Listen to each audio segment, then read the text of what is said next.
Aselге апасы 500 сом берди. Асел дүкөнүнөн 2 китеп 77 сомдон, 4 дептерди 15 сомдон, 3 ручканы 25 сомдон жана альбом сатып алды. Аселде канча акчасы калды? Асел 500 сом берди апасы.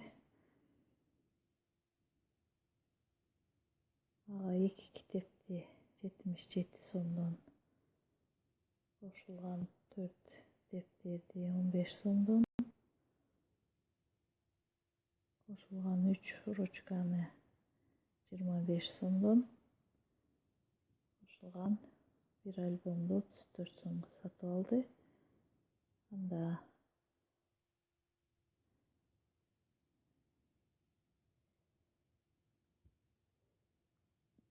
77-ни бөлсөк 2-ге 14, бири жогорку разрядка 4 менен 1 менен 15, 154 сомго китеп сатып алды.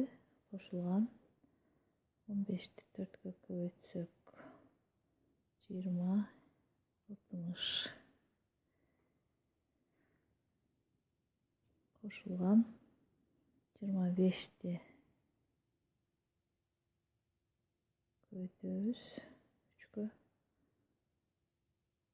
15, бири жогорку разрядка 6, 7, 75 сомго ручка жана 34 сомго альбом. Демек,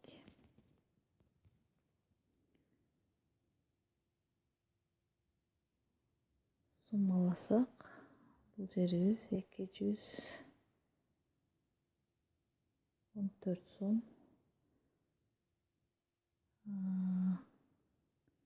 109 сом. Барды кошсок 327 сом келип чыкты. Демек, мындан 500 сомдон кемитебиз. 327 соода кылган акчасын. Анда алабыз 7, 9-дан 2-ни кемитсек